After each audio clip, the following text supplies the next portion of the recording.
Hello, I am Abigail and welcome back to my channel. Today is a bit different. It's a bit of a longer video, and I am using my iPad and Procreate to create a winter witch. So on my Etsy for last fall, I did a witch series, so all different kinds of witches, and I did a print, and then I did bullet journal sticker sheets of them, and I thought it would be very fun to add on to that and do like a winter themed one.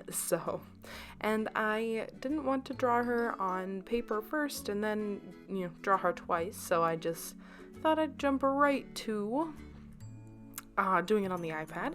And I do have to apologize because even though I have had my iPad for like 3 years now and Procreate for that long, I learn new things about it every day. In fact, I learned halfway through maybe how to change canvas settings to make it so that way your Procreate time lapse is actually kind of usable when you slow it down a little bit, because I had tried taking a time lapse from before. It was like 2 minutes long, and I tried to slow it down, and it just looked choppy and terrible and awful. So I have figured that out, but it was a little bit too late. So next time should be a bit better. So but this is me just sketching. Not gonna lie, sketching on the iPad is rough for me. It's not something I'm super used to. A lot of times I like to I usually sketch for longer and whatnot. I was in a bit of a rush trying to make sure that this video wouldn't be too long, and as it is, it's already pretty fucking long. So but I like to sketch in the 2B pencil.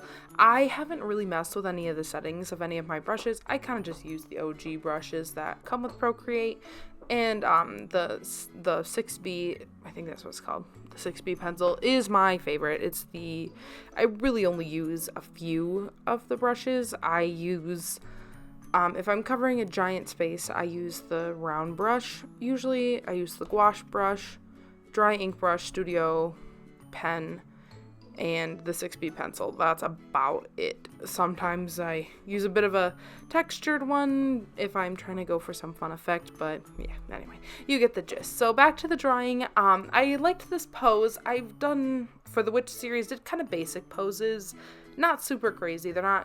It's supposed to be more like they're actually posing for a photo. I don't know, like I just want to be able to see everything and whatnot, and I actually ended up regretting this pose a little bit. I loved that it was like kind of bringing the arms up, because then you could see those sleeves, in action a little bit. But I had sketched a design for this dress on paper, and with this position, the sleeves and the hands cover where I put all the details for the dress. I continued rolling with it. I did mix some things up a little bit, but anyway, I looked up lots of inspiration for this dress, and at first I'd forgotten that she was like a witch. Like I thought, oh, just winter, whatever. So I really wanted a hood, but then all of my other witches, or most all my other witches, they have a witch hat. I'm like, oh, she can't not have some kind of witch hat. So I made it so as if her hood was really long and pointy, and so then it was like a witch hat. And I gave her these really big sleeves, and then I also gave her kind of a cape, and it would be attached at the back kind of by her shoulder blades, so it doesn't cover over her arms, but you can see it draping down behind her.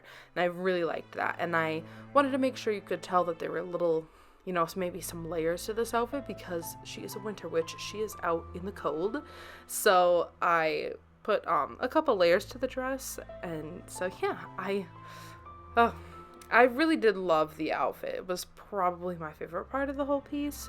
The outfit is just, I loved it.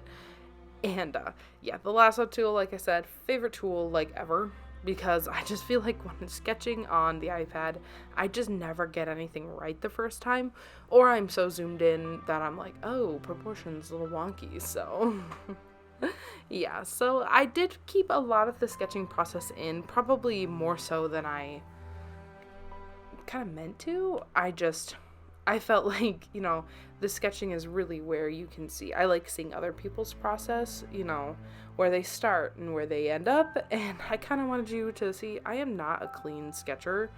In fact, this is about as messy as it gets for me. I nothing about it is clean until you get to the line art, which I do not show because, as same with my traditional art, there's just no need to show the same damn thing that I just did. I do ink in the dry brush, and so that's really all you need to know because you watch me draw her, so. But I am going to be quiet for a little bit and let the video play.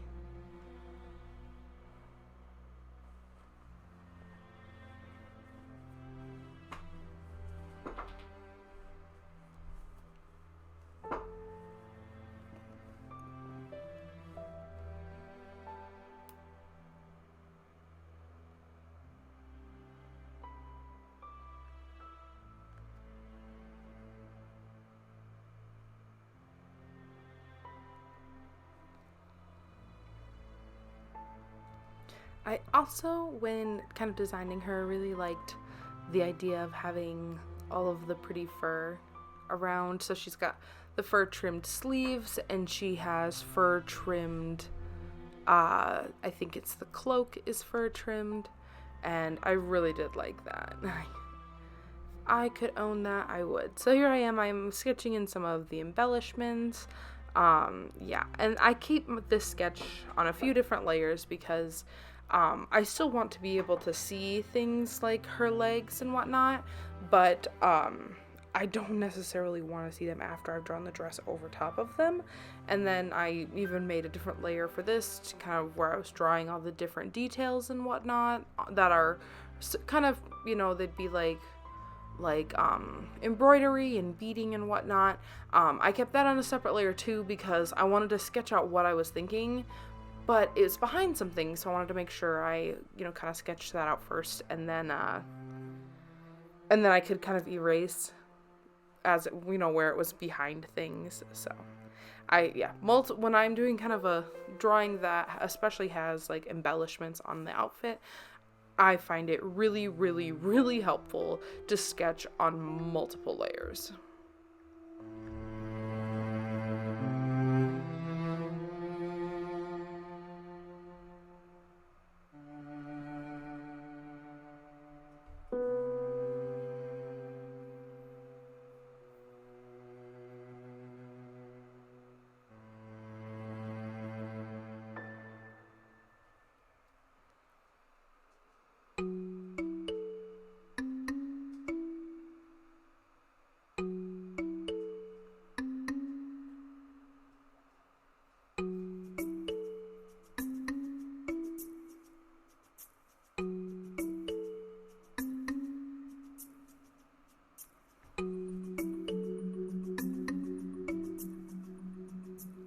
So here I am adding a scalloped edge to the little cape thing and trimming it with fur. I love a scalloped edge. It's probably one of my favorite, if I like a dress, sleeves, collars, anything. I don't know why, but I love it so much. It makes me so happy. Well, they could see my background and stuff. I get anal sometimes. Well, not anal. I get worried sometimes that my tech is failing on me all the time. So I tried to cut out as many as I could of me checking to see if I was recording. So, yeah. But sometimes, check it for that split second and you miss it.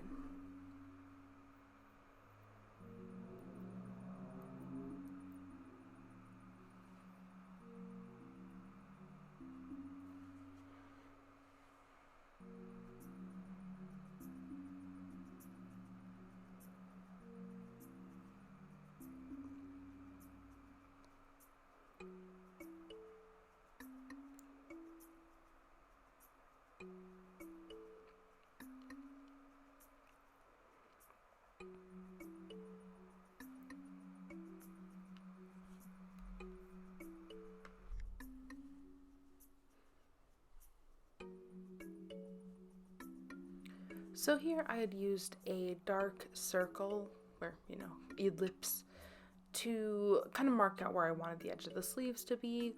And then I went in a different layer and I drew the fur.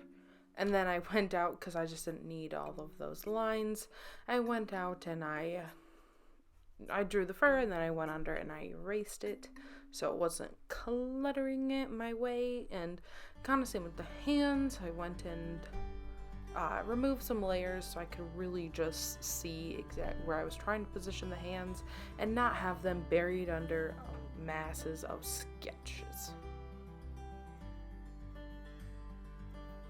So here we are, we have jumped past the line art. The sketching process is done, and I did add in a couple extra things in the line art process, such as those gosh, what are they called? Snowflakes along the bottom. So here I am just coloring in the entire sketch, the line art, because I am use the clipping mask layers to add in my color. So this is just the base color of it, and I kind of skip to it a bit because, yeah, to the fill part, because you don't need to watch me trace it. And yeah, so I just add a clipping mask layer over top of it, and then I go in and kind of on each, on multiple different layers, I add in like the skin, the hair, the clothes, and, like different aspects of the clothes and stuff, just because it doesn't, you know, I don't like to keep it all in one layer. I like to be able to blend different colors together, and I don't have much of a painterly style, so I don't want them to, all the colors to kind of run together a bit. And for her color scheme, originally I had thought to try to keep everything as light as possible, but I decided to keep her skin light, her hair light, and her eyes light, and then I did a darker blue for her kind of dress capey cloak thing. So then I kind of kept everything within shades of blue, and I really did like how it turned out.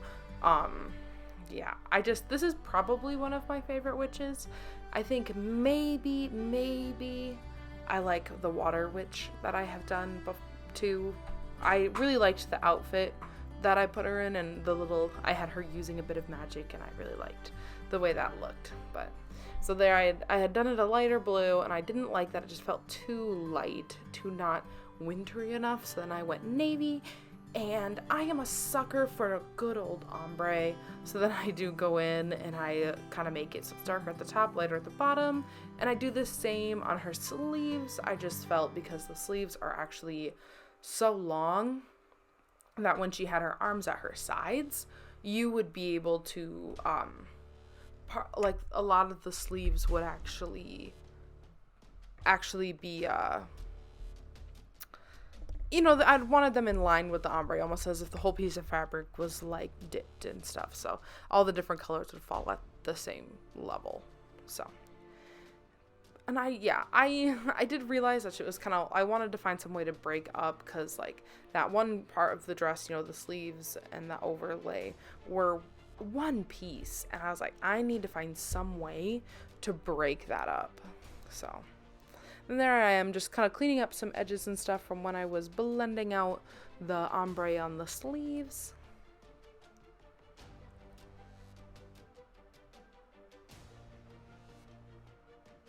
Then I was kind of deciding, since technically that hood was attached, I couldn't decide whether I wanted to make it a different color and or make it the same color as if it's still the same piece of fabric.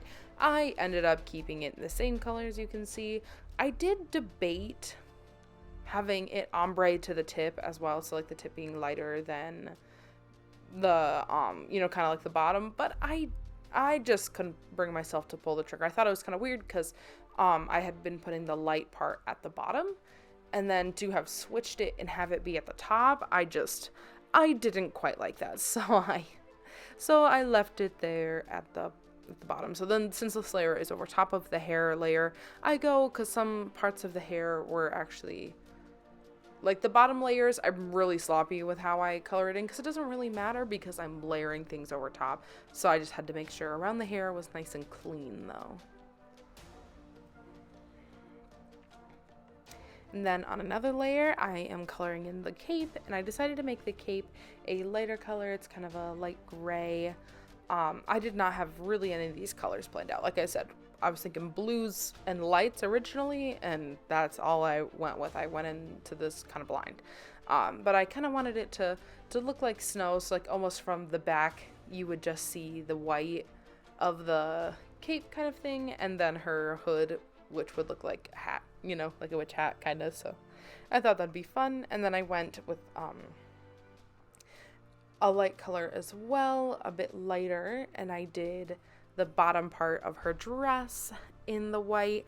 I liked it. I don't know, just I imagined it, you know, having lots of can't remember what it's called, but it has lots of little ruffles on it, little layers. And then I colored in the fur, because classic winter outfits have white fur, of course.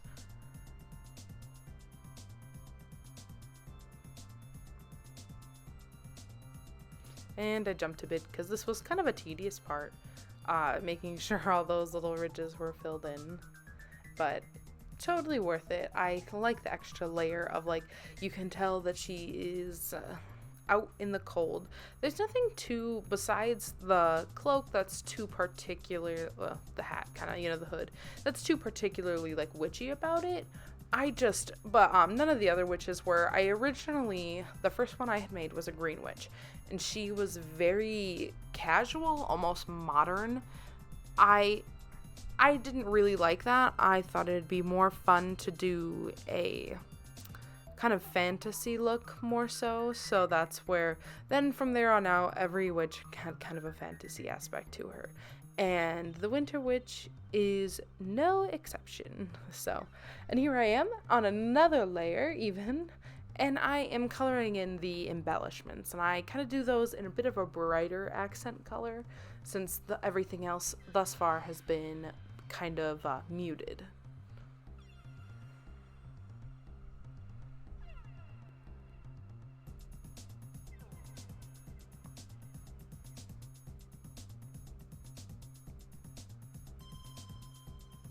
I have thought about drawing her again in a different pose, so that way I could really see the beauty of her dress, and maybe doing a bit of magic or whatever, but I'm not sure. So like I said, for the original ones, I did a print and then a bullet journal sticker sheet, and the sticker sheets were very practical witch stuff, you know, maybe a bit of fantasy thrown in there. So I will do one of those for her as well. I have thought about making kind of a normal sticker for her, and maybe even for some of the other witches. I feel like some people might appreciate those because they don't necessarily use bullet journal sticker sheets. They don't want a whole bunch of different stickers, but maybe one big one. So that's a thought. At the time this video goes up, this is not listed yet, but it will be listed as soon as I have the sticker sheet done. If you want to know when that will be, you can go ahead and follow my Instagrams.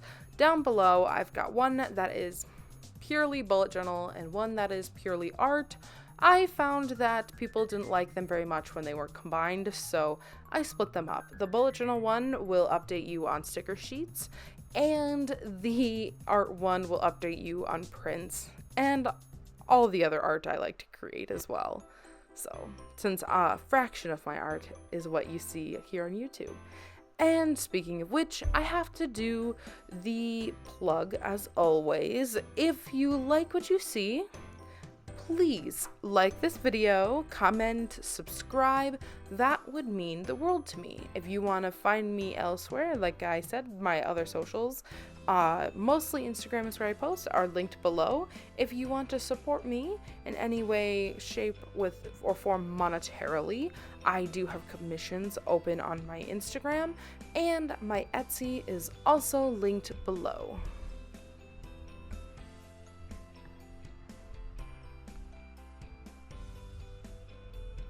Coloring the face, though, is my favorite part. So watching this is so satisfying. I kind of do blush kind of across the middle section of the face, hitting cheeks and nose, and kind of around the eyes a little bit, and then coloring the top lips. And I love the picking the eye color and kind of the blue of the eye. I debated doing it kind of a rich brown to contrast the kind of the skin a little bit, but and the hair, because everything, very blue, but I decided against it for the sake of just magical. I add some fun colors to them later, like brighter blues, and I really like them.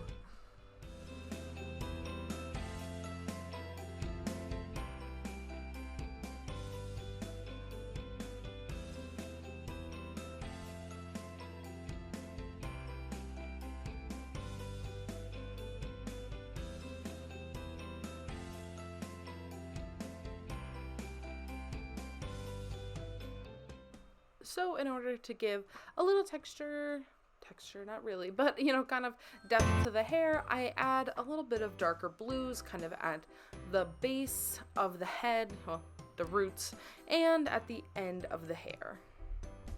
I just feel like it gives a little bit of dimension with the hair tucked into the hood and like underneath the hood then too.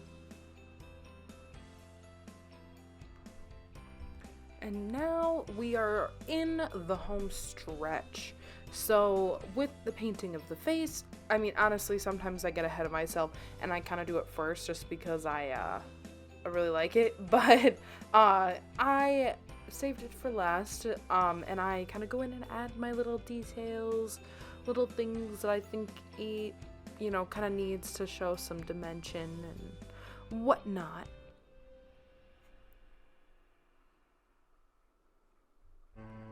So here I am adding, some tufts to the fur, and I really like that. So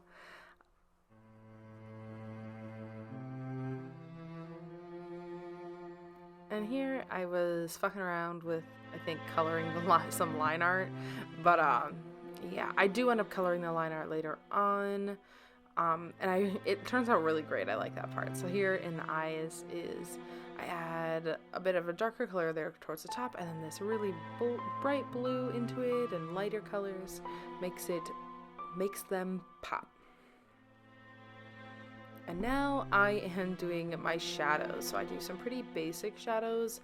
I create a new layer over top of everything, pick a purple color. Usually purple is my favorite color to shade in, and right now the layer is still set to normal, just so that way I can see where I've put everything, and it's easier than if I bump the color and accidentally change colors.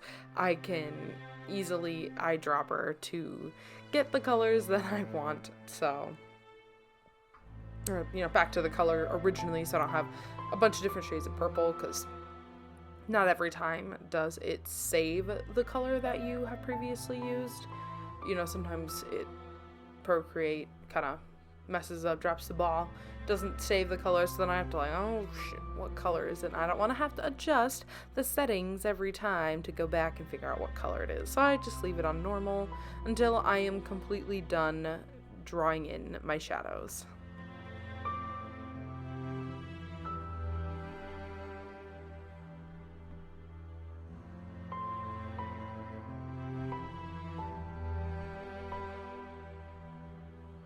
So I do basic shading, like I said, just kind of, I don't do fancy lighting for these, because the focus is more on the character themselves and not necessarily the environment they're in, because you don't really see the environment. So I shade places that are behind things, underneath things, inside of things, just kind of your basic top down, where the light's at the top and the shadows are at the bottom. Yeah, I like that. And so, there between all the ruffles of the pants, the insides of the sleeves, underneath her sleeves and her hands, on the underside of the hooded hat thing. Yeah.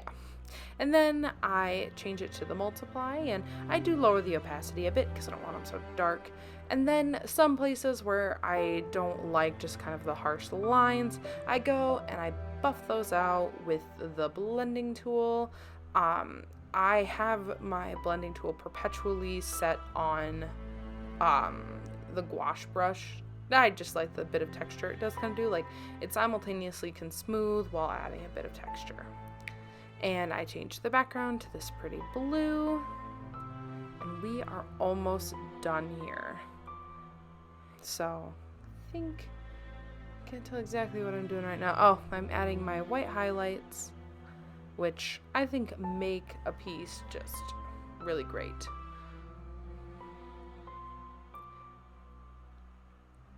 White highlights are some of my favorite things to add. I just, especially to like kind of the eyes and the face area. This dress had enough like kind of embellishments on it that I didn't really need to add a lot to the dress or to the spots that were already really light. So just kind of the hood, the hair, and the face is mostly what got the white treatment. And then I think right here I'm about to add a bit of a shadow underneath her. I just kind of want it to be known that she is standing in a space. And there you can tell I didn't quite have my, I had it set so the fill went through the line art, but there I figured it out. And I do blend that out a bit as well. And then here you can see, so I use, in all of these witch drawings, so this is the Halloween witch, I use the circle ring and I use kind of a white border. So here you can see me scrolling and snagging those because you can just kind of copy whole layers between Procreate just by dragging and dropping. And so then I do something fun. I didn't do this with the others, but I did add some snowflakes falling. And I just really did enjoy it. I thought it looked really cute, just really emphasized, since she wasn't doing any magic, that she was a winter witch or snow witch, something like that.